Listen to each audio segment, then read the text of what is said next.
Dalam waktu singkat 1 bulan, 5 ilmuwan terkemuka dari berbagai bidang hilang, dan jumlah ilmuwan yang hilang terus meningkat sementara semua tuduhan mengarah ke klub keabadian. Ternyata, untuk mengejar kemajuan eksperimen dunia, tim rahasia klub keabadian berpacu dengan waktu untuk mengangkut ilmuwan di seluruh dunia.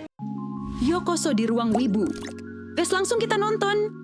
Organisasi kita memang sangat terkenal. Yang duduk di sofa itu harusnya Tuan Lu sendiri, kan? Ternyata persis seperti yang saya bayangkan. Alice ini sekali lihat sudah tahu bukan orang biasa. Melihat gadis itu dengan wajah bangga, Heng Hao cepat menahannya, lalu memberi hormat kepada Luli. Tuan Lu, ini adalah anggota pertama dari tim rahasia baru. Namanya Su Emyu. Heng Hao berkata. Su Emyu terkejut. Apa? Orang ini Tuan Lu? Bagaimana mungkin semudah ini? Pasti bohong. Luli juga mengucapkan beberapa kata perhatian, tetapi terhadap perhatian Luli, Su Emyu tidak menjawab, malah dengan penuh semangat menatap Luli dan berkata, Tuan, saya datang memohon pekerjaan.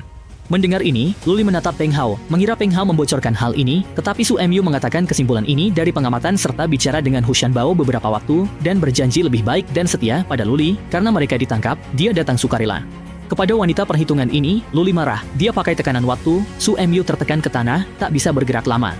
Lalu, dia menatap Su Emyu dan berkata dingin, hanya dengan usaha, aku bisa menghabiskan umurmu. Apa yang membuatmu merasa layak mendapatkan kehormatan ini? Su Emyu yang sudah kembali tenang berkata datar itu ambisi. Aku ingin Anda menjadi penopangku, aku ingin Anda membantu menghukum orang-orang yang aku benci. Setelah berkata demikian, Su Emyu tampak sedih, mengatakan sebelum masuk ke tim pelatihan khusus, dia bukanlah yatim piatu, melainkan adiknya dibawa pergi oleh pedagang manusia. Orang tuanya meninggalkan rumah untuk mencari adiknya, mereka malah meninggal dalam kecelakaan mobil. Dia benci pedagang manusia, tetapi sebagai yatim piatu berpenghasilan rendah, dia tidak mampu membalas dendam kepada mereka. Saat itulah dia memutuskan untuk mencari dukungan, melindungi diri dari penindasan, dan menghukum orang jahat, hingga bergabung dengan tim Peng Hao dan tahu klub keabadian. Dia yakin Luli bisa menemukan dan menghukum pedagang manusia, itulah sebab adegan tidak sopan terjadi. Luli tenang berkata, jika kamu ingin memanfaatkan aku, maka buktikan kamu layak. Dalam 2 bulan, bawa timmu, kembalikan 10 relawan. Luli memerintahkan Peng Hao untuk memberikan tugas kepada Hu Shanbao dan beberapa anggota tim besar lainnya. Su Emyu segera mulai menyelidiki kasus orang hilang baru-baru ini, karena dia ingin menangkap semua pedagang manusia. Segera dia mendapatkan petunjuk dan bersama anggota tim, mereka menangkap pedagang manusia yang mencoba melakukan kejahatan di pasar. Saat ini, Luli melihat wanita di dalam wadah dan berkata, kamu berkeliaran di seluruh negeri. Kasus penculikan anak petani dan memaksa wanita menjual diri adalah tindakan keji. Ada 2 pilihan, sukarela jadi subjek eksperimen, atau mati. Pikirkan pilihanmu. Wanita itu pikir Luli mau uang, dia bilang akan beri semua uangnya jika dibebaskan. Luli tertawa dingin, karena kamu menolak menjadi relawan, maka kamu tidak berguna lagi. Simpan uangmu buat beli makanan enak. Melihat ekspresi Luli, dia panik. Dia mengerti Luli benar, dan untuk menghindari kematian, dia menyatakan siap menjadi subjek eksperimen. Mendengarnya, Luli tersenyum titis dan berkata, aku suka orang yang tahu situasi. Selanjutnya, semoga beruntung. Setelah itu, Luli pergi bersama Su Emyu. Di dalam kantor, Luli menatap Su Emyu dan berkata tenang, kuakui, kali ini kamu sangat baik. Selanjutnya bagian yang layak kamu dapatkan. Setelah itu, Luli mengangkat tangan, dan cahaya emas Tangbo muncul di Su Emyu. Dia berdiri di depan jam besar. Terkejut, dia berkata, ini kekuatan Tuan, aku bisa merasakan waktu. Luli berkata tubuhnya mungkin tidak nyaman sementara, lalu bertanya kemana dia ingin pergi. Su Emyu menatapnya percaya diri, berkata, aku ingin keluar negeri, tunjukkan kemampuanku. Pria itu berumur 30 tahun tetapi sudah diperebutkan oleh negara hanya karena dia memimpin tim penelitian mengatasi banyak tantangan. Namun, ilmuwan jenius ini sekarang waktunya terbatas. Ternyata, Haris lahir dengan penyakit genetik. Ayahnya, yang juga seorang ilmuwan terkemuka, telah meneliti penyakit genetik ini seumur hidup tetapi tidak berhasil mengatasinya. Ibunya meninggal karenanya. Kini, dia ditahan oleh organisasi misterius BRS Negara A, memaksa Levin bekerja untuk mereka. Ketika Tuan Hou mengetahui situasi ini dari Levin, dia segera memberitahu Levin tentang Luli dan klub keabadian, dan membujuknya untuk bergabung karena proyek genom yang dia promosikan dibutuhkan Luli. Sebagai imbalannya, Luli dapat menyelesaikan masalah putranya. Mendengar hal ini, Levin tidak langsung setuju. Dia mengerti bahwa Tuan Hou tidak memiliki alasan untuk menipunya, tetapi dia tetap ragu pada kemampuan Tuan Hou. Untuk memastikan kelancaran, dia bilang ke Tuan Hou, jika ingin Levin bergabung, selamatkan putranya dulu. Setelah itu, Tuan Hou segera memberitahu Luli tentang hal ini, dan mendengar klub bisa rekrut 2 ilmuwan top, Luli langsung panggil Peng Hao untuk mengawal mereka.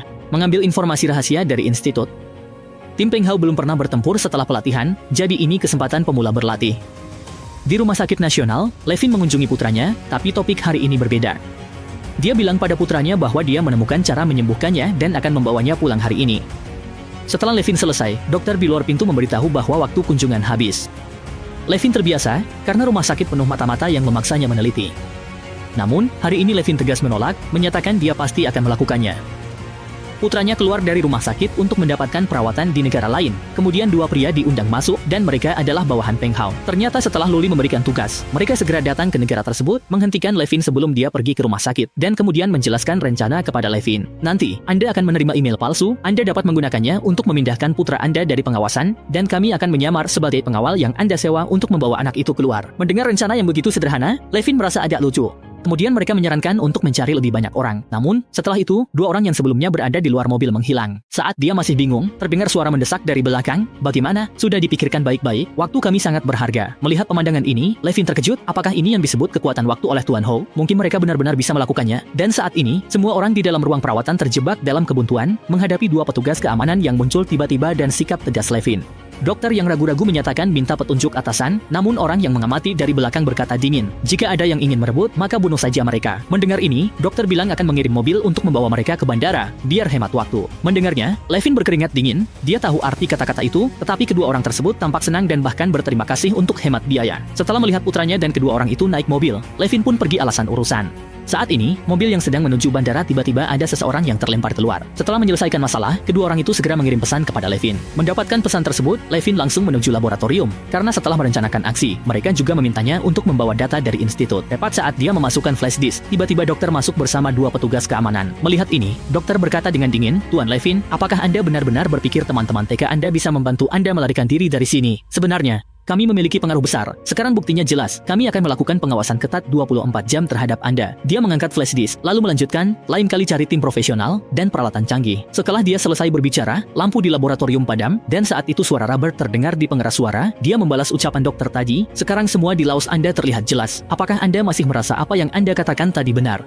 Dokter ketakutan menyuruh keamanan untuk membawa pergi Levin. Tepat setelah dia selesai berbicara, bayangan merah melintas, dan dalam sekejap, kecuali Levin, 3 orang lainnya tewas seketika. Melihat ini, Robert berkata, jangan khawatir, Tuan Levin, semua orang di laboratorium bawah tanah ini telah sepenuhnya dibersihkan. Tugas Anda selanjutnya adalah pergi ke Tiongkok dan bertemu dengan putra Anda. Ini adalah peristiwa besar yang mengguncang dunia penelitian global. Dalam waktu singkat 1 bulan, 5 ilmuwan terkemuka dari berbagai bidang hilang, dan jumlah ilmuwan yang hilang terus meningkat, sementara semua tuduhan mengarah ke klub keabadian. Ternyata, untuk mengejar kemajuan eksperimen dunia, tim rahasia klub keabadian berpacu dengan waktu untuk mengangkut ilmuwan di seluruh dunia. Klub tersebut menjadi sasaran investigasi oleh banyak organisasi internasional. Mereka akan terus merekrut talenta untuk meningkatkan kekuatan klub keabadian ke tingkat yang lebih tinggi. Kelahiran sebuah gelang tangan telah meningkatkan kekuatan klub keabadian. Gelang keseimbangan energi menggunakan sinyal listrik frekuensi rendah untuk mensimulasikan aktivitas neuron bersama, yang dapat merangsang serat otot tubuh dalam keadaan istirahat, sehingga meningkatkan kekuatan, daya tahan, kecepatan, dan kelenturan orang biasa. Bisa dikatakan ini adalah langkah pertama dari evolusi manusia menjadi Superman. Mendengarkan penjelasan ini, melihat gelang di tangannya, Luli merasa tak percaya. Mendengar hal itu, Shiguro Shin berlari ke samping karung pasir. Namun, Shen Youchu yang berada di dekatnya langsung ingin mencoba. Begitu mengenakan gelang tersebut, tubuh Shen Youchu lebih kekar. Aliran listrik kuat memenuhi seluruh tubuhnya, dengan satu pukulan menghancurkan karung pasir. Semua terkejut, Shiguro Shin tersenyum nakal. Orang biasa aktifkan 10% hingga 15% serat otot mereka. Melihat hasil ini, nona ini berbakat. Saya punya ide yang berani, kita mencobanya lagi. Lalu, Peng Hao dibawa ke arena uji coba. Dengan aba-aba dari petugas eksperimen, Shen Youchu langsung menyerang Peng Hao, tetapi semua serangannya berhasil dihindari. Melihat kesempatan, Peng Hao melayangkan pukulan. Untungnya dia berhenti tepat waktu, namun pukulan ini membuat para peneliti sangat terkejut. Pukulan tersebut telah melampaui titik kritis data mereka sebelumnya. Mendengar hal ini, di benak Luli muncul sebuah pertanyaan. Gelang tersebut meningkatkan kekuatan orang biasa ke tingkat yang mengagumkan, tetapi bagaimana dengan Peng Hao yang telah berlatih selama bertahun-tahun di bawah percepatan waktu, namun dia bisa menang dengan mengandalkan fisik dan pengalaman. Bagaimana jika keduanya digabungkan? Apa yang akan terjadi? Kemudian dia melihat ke arah Hisindao. Gelangmu sangat bagus, bisakah semua anggota keamanan dilengkapi dengan itu? Pada saat itu, Anthony datang dan mencemooh, Tuan Lu, bagaimana mungkin proyek yang menghabiskan banyak uang ini bisa dilengkapi untuk semua orang? Orang tua itu tadi malam masih mengeluh bahwa satu gelang biayanya mencapai jutaan, sedangkan proyek saya bisa menjadi pohon uang yang membawa kekayaan terus-menerus bagi klub. Lalu dia membawa Luli ke laboratoriumnya, memperkenalkan proyek besar baterai superkonduktor yang bernilai miliaran.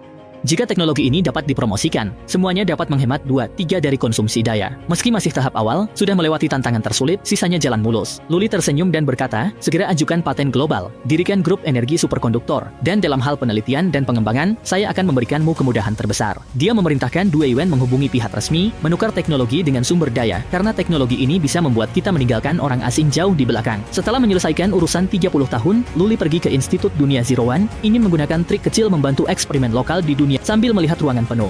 Asisten agak bingung. Melihat ini, Tuan Hou menjelaskan, kami telah mensimulasikan awal kehidupan, komposisi air laut bumi, dan menyuntikkan genom dasar makhluk hidup bumi ke dalam molekul ini. Dalam lautan miniatur ini, kami menginduksi proses ini, yang dapat sangat mereplikasi proses evolusi makhluk hidup. Kecepatan reaksi molekul besar ini 10 kali lebih cepat daripada molekul biasa, dan mereka mewarisi urutan gen dasar makhluk hidup bumi. Berdasarkan ini, jalan evolusi ini akan menghemat waktu dalam evolusi, dan setelah menunggu sel eukariotik berevolusi. Eksperimen evolusi awal dianggap selesai. Melihat ini, Levin segera mengeluarkan sebuah pemancar energi setara inti matahari untuk mensimulasikan siang dan malam di bumi. Mendengar penjelasan kedua orang itu, mata Luli bersinar. Ini benar-benar sebuah karya seni luar biasa, memulai evolusi makhluk hidup di dunia ini. Dia mengangkat kedua tangannya, tak terhitung jam muncul di belakangnya, percepatan waktu 10.000 kali lipat mengalir ke dalam air laut bereaksi, Luli terkejut. Reaksi hebat, evolusi lautan purba adalah sejarah gejolak. Dan air laut yang sebelumnya tenang kini memancarkan cahaya emas yang megah. Melihat ini, Levin dan Tuan Hou memasukkan makromolekul biologis ke dalam lautan. Dan pada saat makromolekul biologis menyatu dengan lautan, Levin memuji, indah, asal mula kehidupan. Melihat ini, Luli diam-diam menghela napas, tidak menyangka bahwa proses menciptakan kehidupan ternyata begitu rumit. Sekarang dengan percepatan waktu 10,000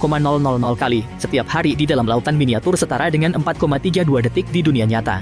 Lalu, 1 bulan kemudian setara dengan lebih dari 8.000 tahun berlalu, pemandangan spektakuler apa yang akan ada, saya sedikit menantikan dunia baru yang saya ciptakan. Bagaimana rasanya saat diri Anda di masa depan berdiri di depan Anda, dan pedagang abadi mengalami pemandangan yang menakjubkan ini, ketika umur Luli menembus 100.000, kemampuannya mengalami perubahan kualitas, tidak hanya bisa berbicara langsung dengan dirinya di masa depan, tetapi juga melalui dirinya di masa depan. Dia mengintip rahasia waktu, dan bahkan menguasai sebagian kemampuan untuk menetapkan kontrak aturan waktu. Kali ini, klien waktu membawa hampir 20.000 tahun untuk Luli, terutama Su Emyu. Sebagai pendatang baru, dia mengumpulkan 12.000 tahun. Melihat ini, Su Emyu dengan tenang berkata, negara yang saya kunjungi berpopulasi besar, dengan 80% orang miskin. Di negara dengan posisi perempuan rendah, sebagai sesama perempuan, saya mudah mendapat kepercayaan dan terima kasih mereka. Setiap orang yang saya temui jadi pelanggan tetap. Namun, kali ini pengeluaran dana besar, jika Anda merasa tidak nyaman, Tuan.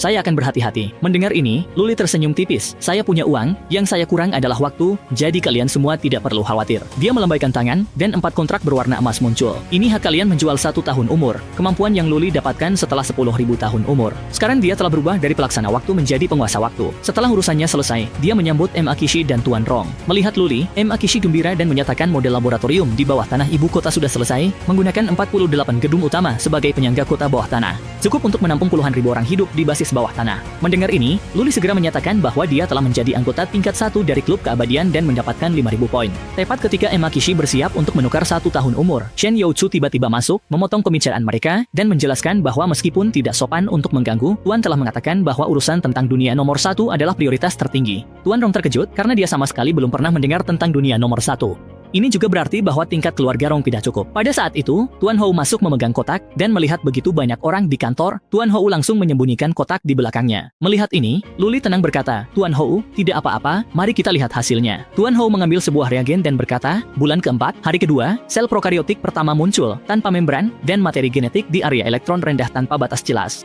Molekul melingkar terbuka di dalam area ini, sel prokariotik semacam ini semakin banyak dan bisa diamati. Setelah pengujian, sebagian dari reaksi kehidupan menjaga pertumbuhan 10 kali lipat. Artinya, arah evolusi kehidupan di dunia 01 adalah benar. Dan dengan mikroskop pembesaran tinggi, kita bisa amati kehidupan paling awal dari ratusan ribu tahun yang lalu di dalamnya. Mendengarnya, Luli memerintahkan Tuan Hou pergi ke negara X langsung, mendorong reproduksi dan evolusi mereka, sementara MA yang juga berada di kantor sudah terkejut. MA tak menyangka bahwa negara X sudah memiliki laboratorium semacam ini, dan arah eksperimen adalah menciptakan dunia baru. Sedangkan yang dirasakan oleh Tuan Rong adalah, dibandingkan dengan Sangsai, kontribusi keluarga Rong masih terlalu sedikit. Kemudian, Tuan Rong secara sukarela berbicara, ingin memberikan kontribusi untuk proyek Luli. Mendengar ini, Luli berkata, kami di sini untuk rencana tahap kedua basis bawah tanah, yang baru kalian dengar adalah upaya pertama ilmuwan mewujudkan ide kecil saya yang belum terstruktur. Nanti ada yang kedua dan ketiga, saat itu ribuan talenta berkumpul, dan pemandangannya megah. Oleh karena itu, masalah lokasi adalah hal yang harus dipertimbangkan dengan serius selanjutnya.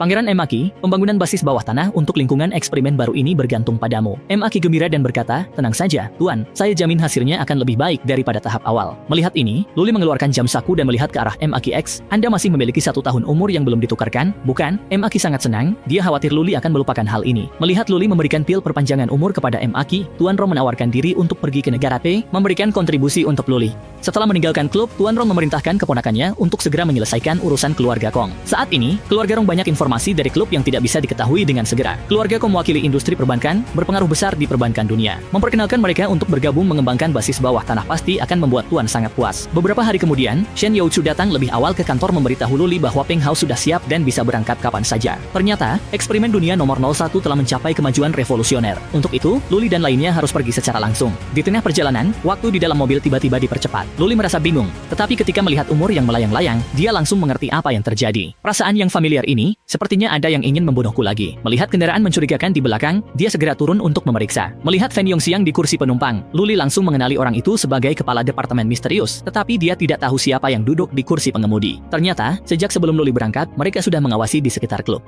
Dan pria duduk di kursi pengemudi ditugaskan atasan untuk urusan Luli dan klub keabadian. Dia merasa alasan klub keabadian bisa begitu arogan adalah karena kompromi lemah sebelumnya membuat mereka terbiasa. Kali ini, dia datang untuk menjinakkan orang-orang ini. Fan Yongxiang tidak bisa banyak bicara, karena itu atasannya langsung. Setelah membebaskan waktu dari berhenti, kedua orang itu terkejut hanya melihat Luli duduk di kursi belakang, menatap mereka sinis. Hari ini, Luli ingin memberi mereka pelajaran yang berharga. Melihat Luli muncul, pria itu tidak penasaran, langsung mengeluarkan pistol ke Luli. Tuan Lu, trik Anda bagus, sayang Anda tak ada kesempatan lagi. Setelah bicara, pistol itu sudah berada di tangan Luli. Melihat pria itu ketakutan, Luli tenang berkata, di kota kecil ada paman pura-pura beli rokok, petugas di jalan, atau penembak di atap, ini orang-orang kalian, bukan? Kita sudah tanda tangan perjanjian, bukan? Anda tahu konsekuensi yang harus Anda tanggung atas tindakan Anda sekarang? Tanpa menunggu pria itu berkata, Luli mengangkat tangan dan mengerahkan pistol ke arahnya, pria itu tak terluka. Tiba-tiba, dia menemukan sebutir peluru panas muncul di tangannya. Saat itu, Luli berdiri di luar jendela dengan senyum dingin. Lihat, peluru yang keluar dari laras masih panas, anggap ini hadiah pertemuan. Saya tahu Anda tidak suka, ini ancaman jelas. Luli berbalik dan pergi. Melihatnya, pria itu dengan cepat memerintahkan anggotanya untuk membatalkan aksi tersebut. Kemudian melihat ke arah Fan Yongxiang dan berkata, apakah orang ini benar-benar manusia? Dia bisa melakukan begitu banyak hal, percepatan waktu ini menakutkan. Fan Yongxiang menghela napas lega lalu menjawab, tepatnya 0,06 detik, berdasarkan data sebelumnya, kali ini dia jelas lebih cepat dari sebelumnya. Sekarang Anda seharusnya mengerti orang seperti apa yang kita hadapi. Saat ini, di dalam laboratorium negara X, Luli melihat situasi di depannya dengan sangat terkejut. Melihat ini, Tuan Hou menjelaskan, kami berdasarkan berbagai data arkeologi yang ada. Untuk mengembalikan dunia ke bentuk primitif, memanipulasi benua untuk menguji evolusi makhluk hidup. Tuan Tang melihat Luli semangat, Tuan, semua departemen sudah siap. Silakan ke rumah waktu, biarkan dunia beroperasi. Berpakaian pelindung, Luli langsung mempercepat waktu 10.000 kali, makhluk purba bereaksi, dari tumbuhan ke pegunungan dan danau, hingga sub kehidupan, Tuan Tang gembira, benar-benar telah menciptakan dunia baru. Kita berhasil. Lalu dia berkata kepada Luli, Tuan, selanjutnya kita lanjut ke tahap berikutnya, mensimulasikan kepunahan massal pertama, di mana 90% makhluk laut dan 70% vertebrata darat akan punah. Namun, setiap kepunahan membawa kehidupan baru. Pada saat ini, para peneliti menemukan seekor hewan aneh, dan Tuan Hou yang bermata tajam segera mengenalinya sebagai nenek moyang mamalia sejati, dan memerintahkan agar hewan ini harus dilindungi selama kepunahan massal. Para peneliti merasa sedikit bingung dengan hal ini, jika kita mensimulasikan kepunahan massal, mengapa kita masih harus campur tangan? Mendengar ini, Tuan Tan dengan tenang berkata, kebetulan adalah sesuatu yang tidak dapat direplikasi dalam bencana sebesar kepunahan massal. Untuk memfasilitasi kelahiran makhluk mirip manusia yang kita inginkan, kita harus memastikan sejarah berjalan sesuai jalurnya. Seperti mengedit film, jika ingin mendapatkan hasil yang menakjubkan, kita harus melakukan intervensi pada titik-titik penting. Oleh karena itu, segala kebetulan yang terkait harus dihilangkan. Mendengar ini, di benak Luli muncul sebuah dugaan yang menakutkan. Apakah dalam sejarah jauh di dalam bumi, ada juga pencipta dari tingkat atas yang mengamati dan meneliti kelahiran kita? Dan apakah keberadaan manusia juga merupakan hasil dari intervensi? Sementara itu, kepunahan massal masih berlangsung dengan sengit. Saat itu Tuan Hou buru-buru mengingatkan Tuan Tang bahwa tingkat kepunahan saat ini sudah mencapai 70%. Saya rasa sudah cukup, kalau tidak semuanya akan mati. Tiba-tiba Luli bersuara, sekarang belum bisa berhenti, tingkat kepunahan harus mencapai lebih dari 80. Kepunahan massal berlanjut ketika seekor kera cerdas muncul. Saat ini, dunia pertama telah mengalami satu putaran kepunahan massal. Luli memerintahkan penangkapan, aktivasi korteks, dan penggabungan genetik. Setelah modifikasi, kera menyatukan suku. Namun, dengan eksperimen dan evolusi kera, kelompok tersebut berkembang menjadi dua cabang, beberapa mulai terlihat seperti manusia. Melihat kehidupan yang diciptakannya sendiri, Luli penasaran, apakah masa depan mereka akan sama seperti bumi saat ini? Dengan percepatan waktu, mereka cepat belajar membuat senjata, berburu, dan menggunakan api. Mereka juga memiliki bahasa mereka sendiri. Melihat ini, Luli mengumumkan bahwa eksperimen dunia nomor 01 berhasil. Tuan Tang bertanya kepada Luli, apakah mereka harus memanfaatkan momentum yang baik ini untuk mendorong lebih jauh? Mendengar hal ini, Luli berkata, untuk mempercepat perkembangan dunia miniatur, percepatan waktu 10.000x menghabiskan banyak sumber daya, waktu saya terbatas. Menjadikan jual beli waktu sebagai totem pen mereka. Dengan ini, meski tiap orang menyumbang sedikit umur, itu jadi lumbung waktu menguntungkan. Cerita tentang dewa pun terukir dalam pen mereka. Untuk mendapatkan cuaca yang baik, mereka harus berkorban untuk dewa. Luli terkejut, terlalu tenang, menarik. Dia memerintahkan menangkap korban. Aticha mengerti ini dewa. Dia memohon Luli selesaikan kekeringan, selamatkan suku, hukum pendeta jahat. Luli tersenyum, berkata, peduli manusia, balas dendam, aku suka kamu. Luli keluarkan perjanjian, menyerahkannya. Tanda tangani ini, jadilah agen pertamaku. Kamu bisa menguasai nasib orang lain dan mencapai semua keinginanmu. Aticha langsung menandatangani perjanjian dan kembali ke suku. Dia langsung menendang pendeta itu, menatap dingin dan berkata, aku menerima anugerah dewa dan kembali dengan wilayah ilahi. Suku semakin kuat. Anak-anak harus mengikuti upacara kebangkitan untuk menjadi pejuang sejati dan ikut perang suku. Upacara kebangkitan mengubah remaja menjadi pemuda kuat. Ini juga merupakan salah satu cara Luli memanen umur, tetapi lebih banyak umur yang diperoleh dari perang. Setiap perang memberinya umur yang melimpah. Di bawah pengaruh Luli, Aticha berhasil menyatukan benua dalam waktu 300 tahun. Selama periode ini, dia melancarkan ratusan perang, membawa umur yang tak terhitung jumlahnya bagi Luli, tetapi umurnya sendiri pun mencapai akhir. Melihat hal ini, Luli turun ke dunia bawah, bersiap untuk memilih agen baru. Dia mengeluarkan 2 kontrak dan melihat ke arah 2 putra Aticha. Apakah kalian bersedia melanjutkan untuk melayani saya seperti ayah kalian? Setelah menyelesaikan semua ini, Luli kembali ke dunia nyata. Melihat ini, Tuan Tang bertanya, wilayah Aticha hampir menguasai seluruh benua timur. Petunjuk Anda, keturunannya pasti bisa memperluas wilayah lebih jauh. Mendengar ini, Luli tersenyum dan berkata, ini masih jauh dari cukup. Peradaban manusia berkembang selangkah demi selangkah melalui perjuangan terus, nyaman sombong hanya akan membuat mereka terjebak. Anak seorang pahlawan tidak selalu menjadi pahlawan, untuk itu, saya harus mencari beberapa lawan bagi mereka, membantu mereka menjadi lebih kuat. Kemudian, Luli menggunakan metode yang sama untuk mendukung seorang pemimpin suku barbar. Kedua belah pihak bertempur selama puluhan tahun, dengan perang yang tak terhitung jumlahnya, akhirnya suku barbar kalah tipis. Setelah perang berakhir, peradaban berkembang pesat dan populasi mengalami ledakan besar, sementara umur Luli mencapai 6,19 juta tahun.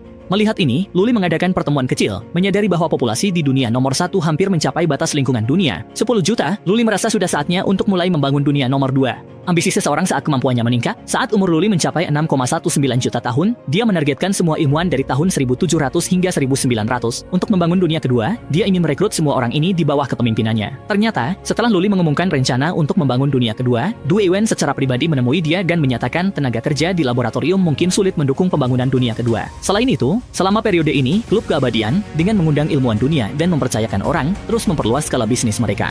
Tindakan-tindakan ini telah memicu penyelidikan, dan sekarang beberapa organisasi mendekati kota 11. Jika tidak segera diselesaikan, kemungkinan akan ada masalah besar. Du Ewen menyarankan untuk menyelesaikan masalah ini dulu sebelum melanjutkan pembangunan dunia nomor 2. Luli setuju. Dia menemukan Peng Hao dan meminta anggota klub dikumpulkan dan disembunyikan. Sambil menata, Luli bersiap melintasi ruang dan waktu, merekrut banyak ilmuwan untuk grup.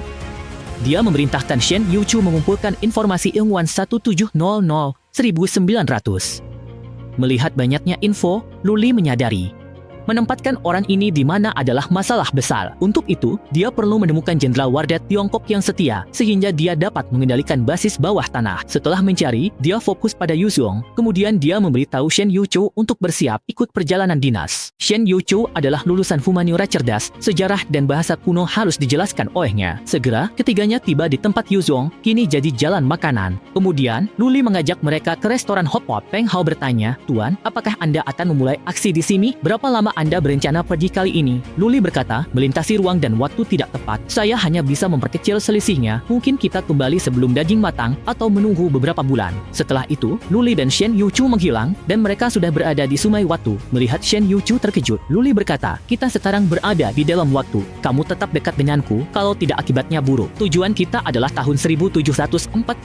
Mereka berdua tiba di sebuah kamp militer. Saat itu, di dalam kamp, Yuzhong terbaring lemah di tempat tidur, selalu berkata pada putranya, Yujun, untuk merahasiakan berita kematiannya agar mereka tidak tahu. Lalu, Luli dan Shen Yuchu cepat mendekat. Melihat ini, Yujun maju dan memarahi, berani mereka masuk, tangkap mereka. Namun, tidak ada yang merespons. Yujun menghunus pedang, siap menyelesaikannya. Melihat gangguannya, Luli mengangkat tangan membuat Yujun terdiam. Kemudian, dia mendekati tempat tidur dan berkata, saya adalah seorang pedagang waktu. Panggil saya Luli atau Tuan Lu. Yuzhong terkejut menatap, apakah kamu seorang guru? Memotong rambut tanpa izin adalah kejahatan berat. Luli enggan menjelaskan kepada orang tua keras kepala ini, jadi dia melambaikan tangan. Melihat ekspresi terkejut Yuzhong, Luli berkata, hari ini, saya akan menunjukkan kepada Anda apa yang saya lakukan. Cahaya emas mengalir ke dalam tubuh Yuzhong, dan dia tampak takjub. Tidak hanya lukanya sembuh, tetapi tubuhnya juga lebih kuat. Apakah ini yang disebut waktu menyembuhkan? Dia bertanya tujuan Luli. Luli menjawab, saya dengar Anda keturunan jenderal setia, jadi saya datang untuk bisnis.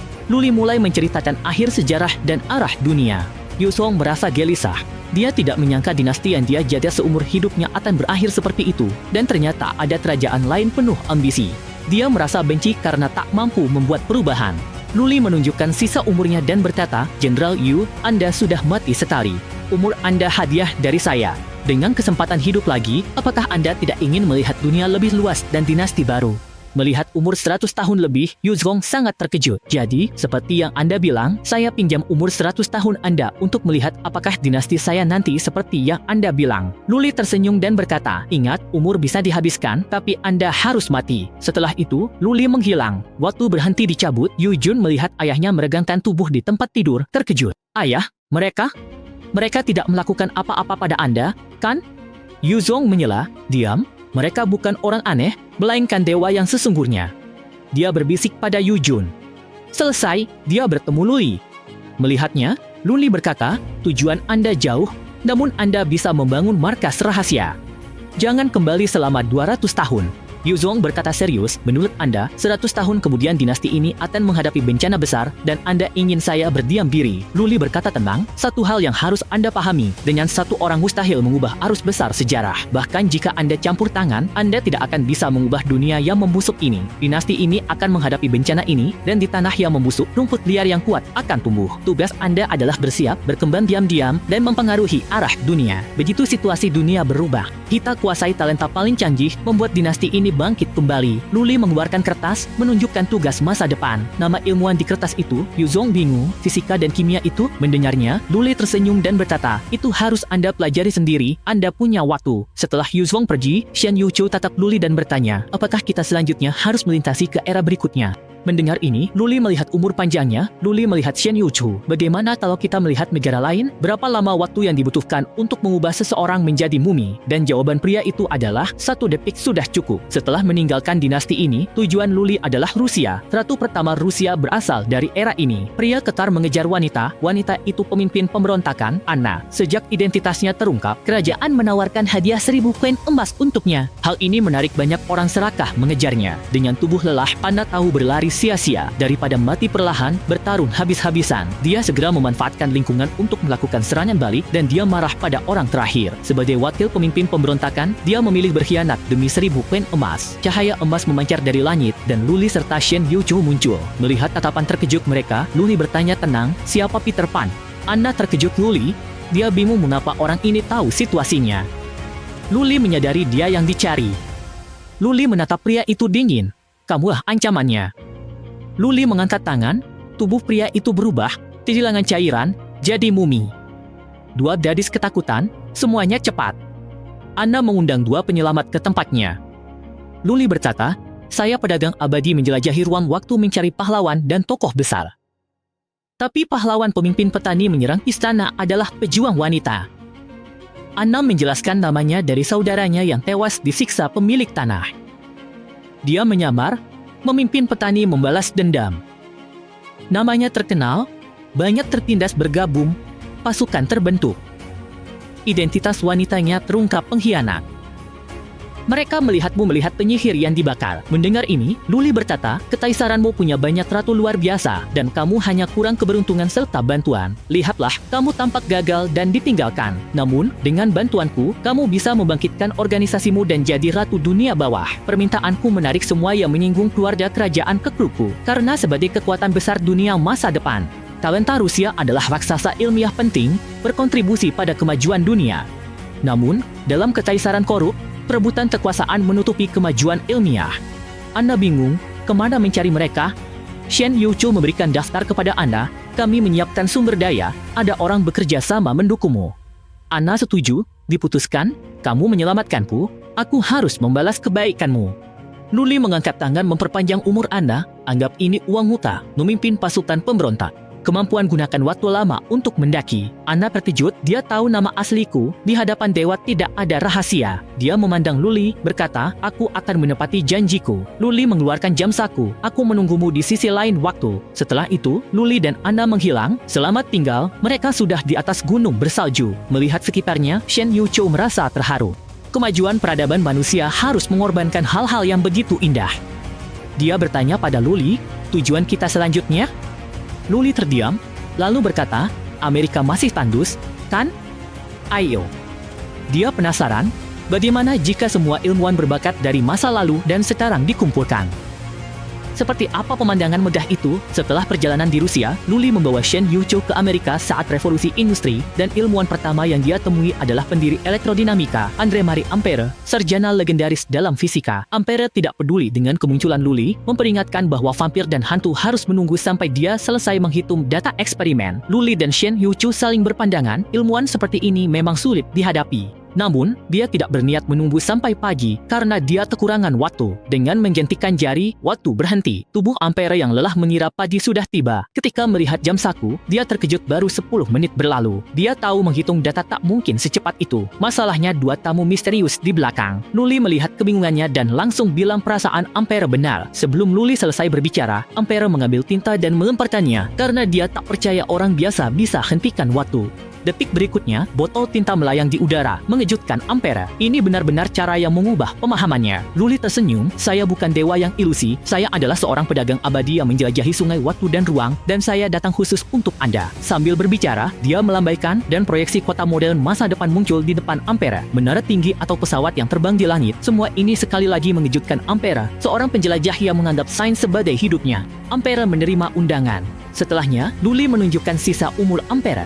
Awalnya, Ampère hanya memiliki 38 tahun kehidupan tersisa, tetapi Luli menambahkan 200 tahun ke dalamnya. Anehnya, 200 tahun itu hanya menambah 2 tahun umur Ampère. Ada yang menghalangi, pertama kali Luli mengalaminya. Saat memikirkannya, Ampère terjelat cabang waktu, dan Luli mencegah Shen Yu membantu. Karena kekacauan, terlibat sembarangan bisa berdampak balik. Manusia seperti gunung, ada tinggi rendahnya. Teori elektromagnetik Ampère mendasari penelitian listrik masa depan. Apakah memperpanjang umur ilmuwan kelas dunia butuh pengorbanan lebih besar? Memutuskan alur pikirannya, Luli mencoba lagi menambah kehidupan, namun langsung terpental. Setelah eksperimen berulang kali, Luli akhirnya memahami rahasianya. Tampaknya tawarannya tidak terlalu memuaskan pihak lain. Shen Yuqiu menatap Luli bingung. Siapa pihak lain itu? Luli tersenyum misterius, berkata lembut, aturan keabadian. Baginya lebih merupakan penghalang, lelang saya dan aturan. Luli mengeluarkan jam saku, menekannya lembut dan waktu bergetar hebat. Ketika dia membuka matanya, dia dalam aliran waktu. Tuan Ampère juga terseret. Detik berikutnya, formasi sihir waktu yang mempesona muncul, sosok tinggi bertubuh manusia dan bertanduk rusa muncul. Luli tersenyum, Tuan Waktu, bersiaplah, orang ini milikku. Bagaimana rasanya saat keberadaan misterius yang dapat mengendalikan waktu di depanmu? Luli melihat pemandangan aneh ini, dia menatap Tuan Waktu tanpa takut. Sebaliknya, dia langsung membuka mulut memintanya sebut harga. Karena Ampère sebagai pendiri elektrodinamika berperan penting, jadi dia harus pergi. Tuan Waktu tidak berbicara. Di dalam mulutnya terkumpul bola cahaya emas, dan mengulurkan tangan. Ia memproyeksikan pencapaian seumur hidup Anpei di masa depan. Jelas ini adalah upaya untuk memberi tekanan pada Luli, tetapi Luli tetap bersikeras. Melihat hal ini, penguasa waktu menatap Luli dengan dingin, mengumpulkan energi kedua tangannya, dan seketika menariknya ke depan, lalu dengan cepat melemparkannya kembali. Tekanan yang mengerikan ini membuat Luli bingung, apakah ini energi dari penguasa waktu? Namun, dia tetap tidak merasa takut. Jika waktu sangat menghargai pencapaian masa depan Anpei, maka dia juga harus menunjukkan ketulusan yang cukup.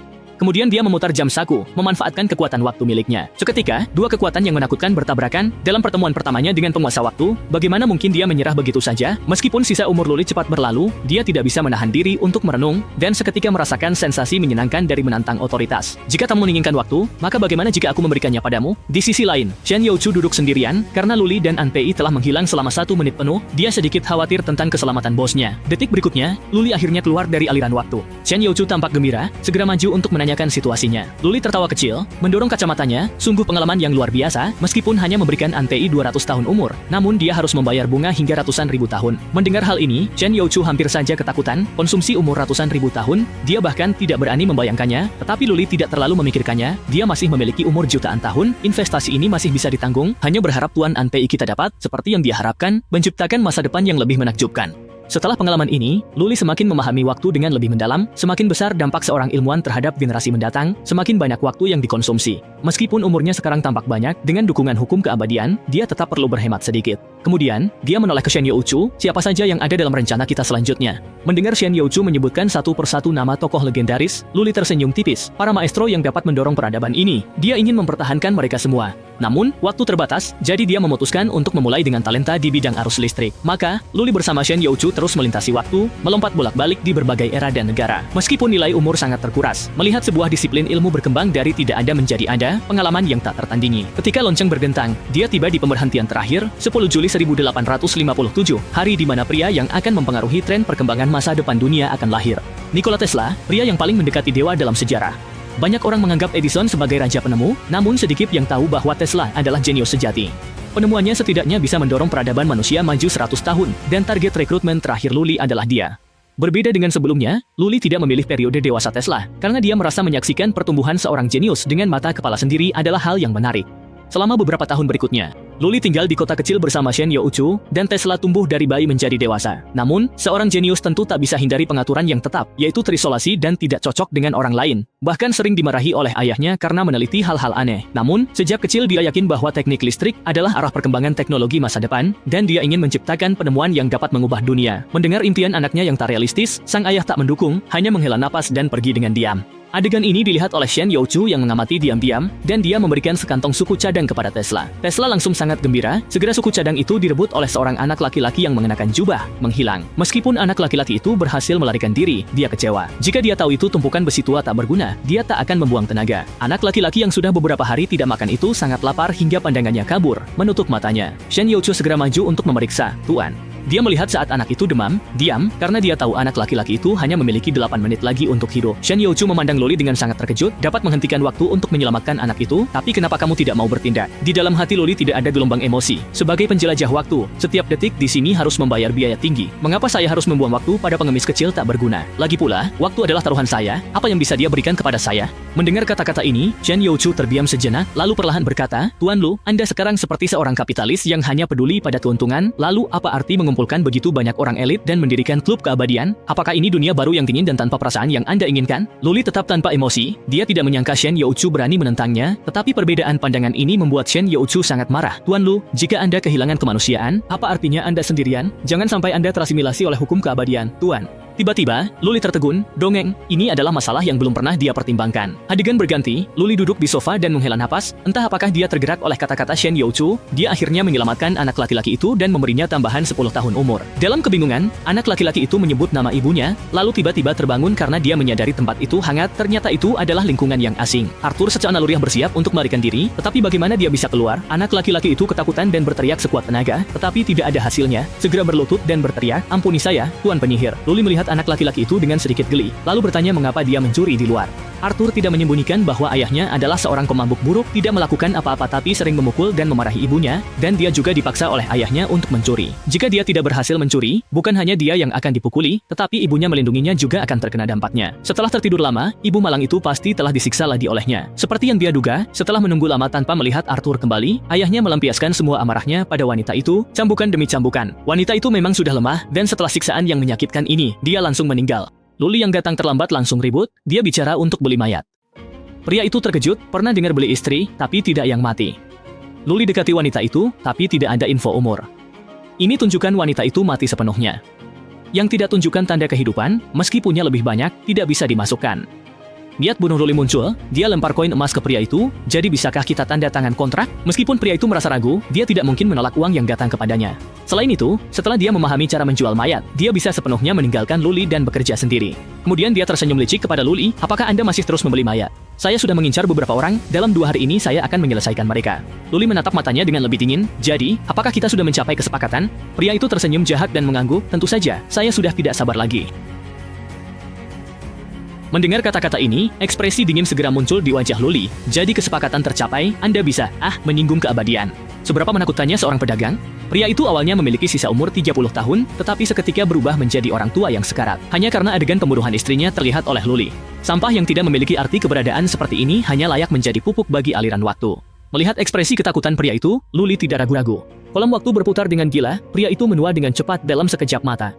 Dia menatap Lully dengan tidak percaya, "Siapa sebenarnya kamu? Apa yang terjadi padaku?" Lully tersenyum, tetapi matanya sangat dingin, "Kamu benar-benar pelupaya. Tadi aku bilang membeli barang khusus, tapi tidak secara spesifik mengatakan itu adalah mayat istrimu, karena aku hanya tertarik pada umurmu." Pria itu menyadari telah ditipu, dan dengan marah menyerbu ke arah Lully. Menghadapi pria yang hampir sekarat itu, Lully hanya sedikit menggeser tubuhnya untuk dengan mudah menghindar. Melihat pria itu jatuh ke tanah, Lully tidak menunjukkan sedikit pun belas kasihan.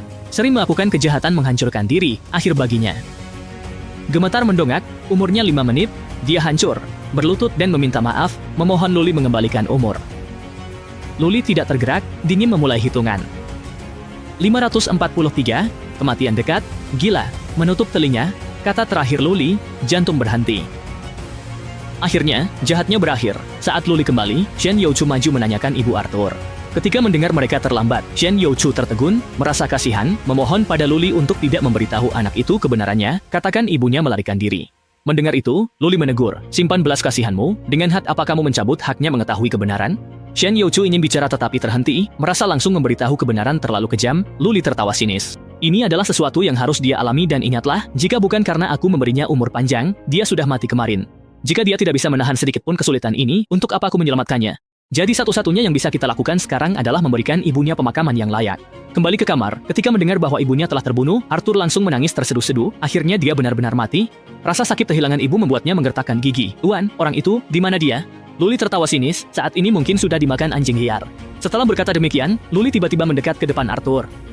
Karena kamu sangat ingin membalas dendam, mengapa tidak menyelamatkan ibumu sendiri? Tidak bisa. Arthur menjawab, Luli kembali tertawa sinis. Aku mengerti, itu karena kamu sendiri tidak bisa melakukannya, kan? Kamu tidak bisa menyalahkan ayahmu yang terlalu kasar. Salahkan dirimu sendiri yang terlalu lemah. Jika kamu tidak ingin dibully lagi di masa depan, hanya ada satu cara. Jadilah kuat. Hari ini kamu bisa menangis sepuasnya untuk ibumu, tapi besok di pemakaman ibumu, aku tidak ingin melihat air matamu lagi. Keesokan paginya, pemakaman terasa agak sepi, tidak ada yang berduka, juga tidak ada yang mengiring bunga. Arthur menatap nisan ibunya. Dia merasa Luli benar, hanya dengan menjadi kuat dia tidak akan dibully, ibunya juga pasti berharap dia bisa lebih kuat. Setelah pemakaman selesai, Luli membawanya ke rumah baru, dan memberinya koin emas. Namun, menghadapi pemberian Luli, Arthur terus menundukkan kepala, tidak berbicara, dan di detik berikutnya seolah mengumpulkan keberanian. Arthur tiba-tiba mengangkat kepalanya, saya menolak, Anda yang membalaskan dendam saya, memberi saya harapan untuk hidup. Tolong biarkan saya tetap di sisi Anda, bekerja keras untuk membalas kebaikan Anda kepada saya. Mendengar itu, Luli terdiam sejenak tetapi tidak menunjukkan sedikit pun keterkejutan, hanya menyuruh Arthur untuk pulang dulu, dan dia akan memberikan jawaban besok. Melihat Arthur pergi dengan gembira, Shen Youchu melihat ada sesuatu yang aneh. Tuan, apakah Anda sudah tahu bahwa Arthur memiliki niat seperti itu? Lalu mengapa Anda harus mengujinya? Luli menghela napas, seperti dugaan saya sebelumnya. Jika interaksi kita dengan tokoh sejarah adalah keniscayaan sejarah, maka apakah Arthur ini juga sama? Semua tokoh sejarah yang saya rekrut mengikuti saya secara sukarela dan memiliki hubungan erat dengan saya sepanjang hidup mereka.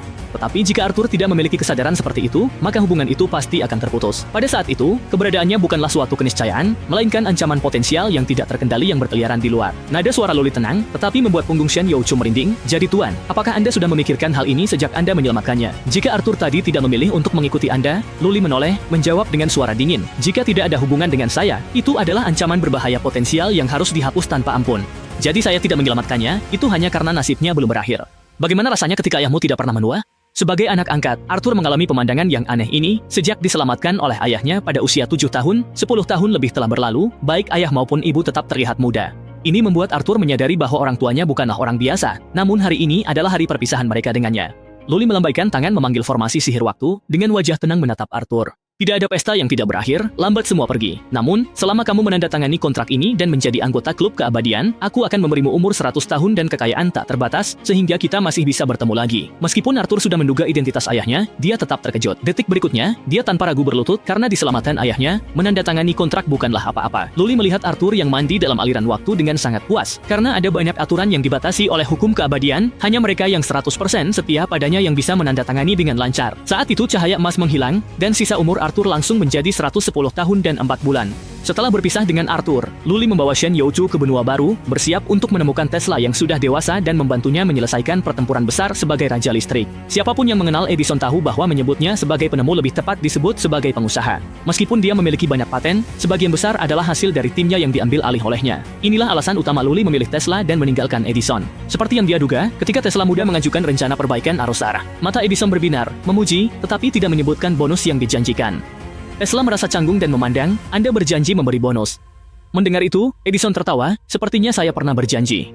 Namun, kamu terlalu percaya keindahan. Jadi, tidak ada hadiah uang sama sekali, itu hanya cara saya untuk memotivasi Anda. Tesla memandang Edison dengan tidak percaya, dia tidak pernah menyangka bahwa orang yang selalu dia kagumi ternyata adalah seorang yang tidak bisa dipercaya. Pada saat itu, keyakinannya runtuh, menghadapi telapak tangan Edison yang seolah memberi sedekah, dia mencemooh dan langsung meninggalkan studio kotor itu. Sementara itu, Shen Youchu yang diam-diam mengamati juga merasa sangat marah. Dia tidak pernah menyangka bahwa Edison yang terkenal ternyata adalah orang yang begitu picik, dan Luli sudah melihat semua ini dengan jelas. dia lebih tahu masalah ini kompleks. Setelah Tesla pergi, Edison takut akan bakat pemuda ini, bahkan secara khusus mencari dua penipu untuk mendirikan perusahaan dengan Tesla. Namun, ini sebenarnya adalah sebuah penipuan. Akhirnya, paten Tesla tidak hanya tidak berkembang, tetapi semuanya juga dicuri, dan dia hanya bisa bertahan hidup dengan berjuang di lokasi konstruksi. Yang lebih ironis adalah, lokasi konstruksi tempat Tesla bekerja ternyata adalah tempat pemasangan kabel untuk perusahaan Edison. Bagaimana mungkin Luli membiarkan seorang jenius terus terpuruk?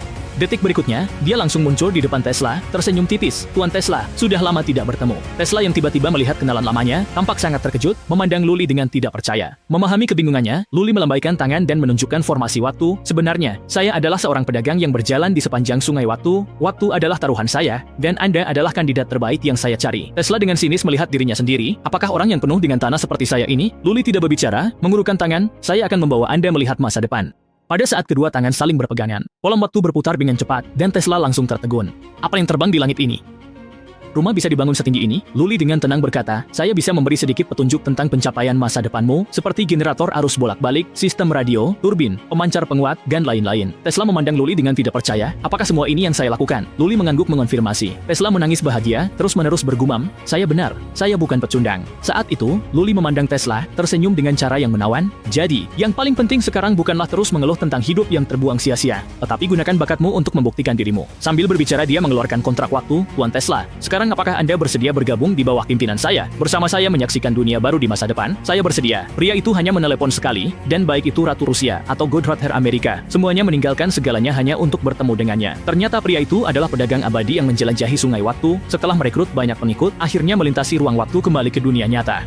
Dan hal pertama Luli setelah kembali adalah meminta Peng Hao bebaskan Zhao Jiling. Dia ingin melihat perkembangan jenius yang direkrut 100 tahun lalu. Tak menyangka orang pertama kembali Liu Song. Pada masa itu, hindari perhatian Tiongkok. Setelah Luli pergi, pindah ke Amerika Selatan. Selama bertahun-tahun, dia jadi penguasa di balik layar Amerika Selatan. Diam-diam merencanakan pulau basis eksperimen klub luar negeri. Sementara itu, Anna dan Hur, setelah tahu itu panggilan Tuan Lu, langsung naik pesawat pribadi datang. Mereka semua tidak menemukan siapapun. Walau tak ingin mengaku, Luli dan Shen Liu Chu tetap paling merindukan anak yang mereka besarkan sendiri. Arthur sudah menduga, tetapi ketika melihat sosok muda orang tuanya, dia tetap merasa terkejut. Layar berganti, 4 atau 5 helikopter melintasi hutan hujan yang tak berujung. Anna terkejut melihat ke arah Yu Song. Kamu benar-benar pandai menyembunyikan? Ya, selama bertahun-tahun ini, berapa banyak talenta yang telah kita tukar, tetapi kamu tidak pernah mengundangku untuk berkunjung. Mendengar ini, Yu Song tertawa kecil, seperti kata Sanzu, yang pandai bertahan bersembunyi di bawah tanah yang dalam.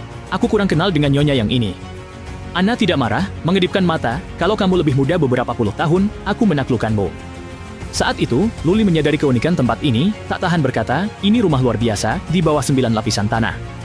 Konvoi bergerak perlahan, Yu Song terus memperkenalkan komposisi personel di basis percobaan. Pulau ini punya populasi tetap 56.000 orang, kebanyakan peneliti, talenta terbaik pilihannya. Belum sempat dia selesai bicara, di detik berikutnya semua orang terkejut, di depan mata mereka tampak sebuah kota kecil dengan skala yang mengesankan, tidak hanya ramai dengan suara orang, tetapi bahkan Chinatown direplikasi 1:1, benar-benar seperti kota yang tidak pernah tidur. Melihat pemandangan ini, Luli puas dan memuji kemampuan Yu Song dalam mengelola. Saat itu, datang dua peneliti yang baru saja selesai bekerja, mereka sambil mendiskusikan data eksperimen, tetapi ketika salah satu dari mereka melihat wajah Luli, dia langsung tertegun. Dengan cepat dia mendekat, tindakan ini hampir membuat Peng Hao memukulnya. Yu Song melihat situasi ini dan segera menengahi, Tuan, ini adalah Andro Ampere. Sejak usianya bertambah dia menjadi agak gugup. Mendengar itu, Luli agak terkejut, tidak menyangka Ampere sudah menua sampai sejauh ini. Dia kemudian berbalik, melihat ke arah para karyawan di belakangnya, sudah saatnya membuat mereka muda kembali. Adegan berganti, ketika semua orang muncul lagi. Mereka semua telah kembali ke penampilan mereka 100 tahun yang lalu, semua terpesona dan merasa lebih bersemangat saat masih muda. Pada saat itu, di dalam bar yang ramai, Ampere bersemangat masuk, menunjukkan kepada rekannya, namun tidak ada yang percaya padanya dan menganggapnya lelucon dari pemuda. Mereka tidak pernah melihat pedagang abadi, legenda. Ampere tidak tahu bagaimana menjelaskan, kemudian Luli tersenyum, apakah ini karyawanku? Kemudian dia mengeluarkan pendukung, mengayunkannya, dan segera ruangan bercahaya dengan cahaya emas, orang merasa seperti energi mengalir masuk ke dalam diri mereka. Setelah cahaya emas itu menghilang, semua orang dengan tidak percaya melihat ke tangan mereka, mereka semua menjadi muda kembali, hanya satu orang yang tertawa terbahak-bahak, lama tidak bertemu, teman-temanku, tahukah kalian betapa sulitnya menciptakan sebuah bumi baru? Pria itu mengumpulkan semua ilmuwan terkemuka sejak zaman dahulu, hanya untuk menciptakan dunia kedua yang sempurna. Mendengar ide jenius Luli, para ilmuwan yang hadir menjadi gila, sementara Luli tersenyum memandang mereka. Sebelum kita mulai, saya ingin tahu apa saja hasil yang bisa kalian masukkan ke dalam dunia baru ini? Begitu kata-kata itu keluar, suasana langsung menjadi hening. Hanya seorang pria berambut sayan yang berbicara. Bukan berarti kami tidak memiliki hasil, tetapi dibandingkan dengan dunia miniatur yang Anda ciptakan beberapa tahun lalu, rasanya tidak sebanding. Tuan Tang terkejut melihat pembicara itu. Anda adalah Mendeleev, jenius yang menciptakan tabel periodik unsur. Mendengar itu, Mendeleev tersenyum lebar, tak sebanding dibandingkan dengan proyek yang saya kerjakan sekarang. Kemudian, dengan wajah serius, dia berkata, Tuan Lu, 10 tahun yang lalu, saya bersama beberapa orang mendirikan laboratorium fusi nuklir. Yang disebut matahari buatan, saat ini sudah bisa mencapai operasi plasma berparameter tinggi dengan pulsa panjang selama 962 detik, yang 94 detik lebih pendek dari rekor dunia saat ini. Mendengar kata-kata Mendeleev, Tuan Tan dan yang lainnya terkejut. Jika ukuran bisa diperkecil, teknologi ini setidaknya 500 tahun lebih maju dari dunia luar. Anthony dengan wajah serius langsung ingin bergabung dengan tim eksperimen Mendeleev, namun kata-kata Luli di detik berikutnya membuat mereka semua terkejut. Sebelumnya saya hanya membayangkan sebuah dunia baru, jika matahari buatan bisa dibuat. Mari kita ciptakan alam semesta baru yang dimulai dari bintang. Mendengar ini, para ilmuwan kembali menjadi gila, dan segera mulai mendiskusikan kelayakannya. Semua orang, satu persatu, mengungkapkan pendapat mereka, dan rencana untuk menciptakan bumi baru semakin sempurna. Luli melihat orang-orang yang berdiskusi dan tersenyum tipis. Apakah ada yang memiliki hasil baru? Saat itu, Tesla yang sudah lama dia mengangkat tangan, merapikan pakaiannya dan berjalan ke podium, tetapi semua orang mencemooh jenius yang dalam legenda paling mendekati dewa ini. Xie menganggap itu hanya berlebihan dari generasi berikutnya. Meskipun suara diskusi kecil, Tesla mendengar semuanya. Dia menoleh dengan dingin dan berkata, dulu banyak teori saya masih dalam tahap eksperimen, tetapi harus dihentikan karena masalah dana. Namun, saya pernah mengatakan satu hal. Jika saya mau, saya yakin bisa membelah bumi menjadi dua. Kemudian, dia mengulurkan tangan, mengeluarkan dua potongan besi melayang. Mendeleev mencemooh, teknologi levitasi magnetik sudah ditemukan, baru sekarang Anda mengeluarkannya, agak terlambat, bukan? Tesla dengan tenang berkata, perangkat kecil yang saya buat ini adalah peralatan daya. Tapi ada di dalam koper di luar pintu. Begitu kata-kata ini keluar, semua orang terkejut. Saat itu, sistem transmisi energi tak terbatas, bukankah teknologi yang digunakan oleh Iron Man? Jika teknologi ini dapat diterapkan secara luas, baik itu pesawat terbang atau eksoskeleton manusia, semuanya akan berkembang pesat. Saat itu, setiap orang bisa menjadi Superman. Namun, kegilaan Tesla tidak berhenti di situ. Kalian semua telah berinovasi banyak teori dalam perkembangan peradaban bumi. Mengapa tidak langsung menerapkannya sebagai fakta yang sudah ada di dunia baru ini? Bayangkan siapa yang pertama kali menguasai aturan ini di dunia baru, dia akan menjadi puncak rantai makanan. Pada saat itu, kita akan menciptakan garis dunia yang benar-benar berbeda dari sekarang, di mana praktik teori kita akan menjadi mukjizat yang nyata. Mendengar ini, semua orang mulai berdiskusi, hanya Tuan Tan yang tiba-tiba tersadar. Jadi, ujung dari ilmu pengetahuan adalah teologi. Gagasan ini benar-benar menakutkan hingga ke tingkat tertinggi, dan Luli sebagai pendiri sangat terkesan. Semuanya menjadi semakin menarik. Apakah mungkin dunia kita ini adalah eksperimen dari seseorang yang berkuasa? Apakah kamu tahu apa akibatnya jika menyinggung Dewa Pencipta? Ketika manusia di dunia miniatur mulai sadar akan kecerdasan mereka, perlahan menyadari bahwa hidup mereka sangat singkat. Tetapi jika mereka bisa menghindari kontrak dengan utusan dewa, siklus pertumbuhan mereka akan diperpanjang. Maka semakin banyak orang cerdas yang menyembunyikan diri, secara diam-diam memilih orang bijak, mendirikan gereja, melawan para dewa. Hal ini baru saja disadari oleh Luli. Hari ini adalah hari penyerahan umur di dunia. Namun dia tiba-tiba menemukan bahwa di dalamnya hanya ada 666 tahun umur, yang sangat berbeda dari angka sebelumnya.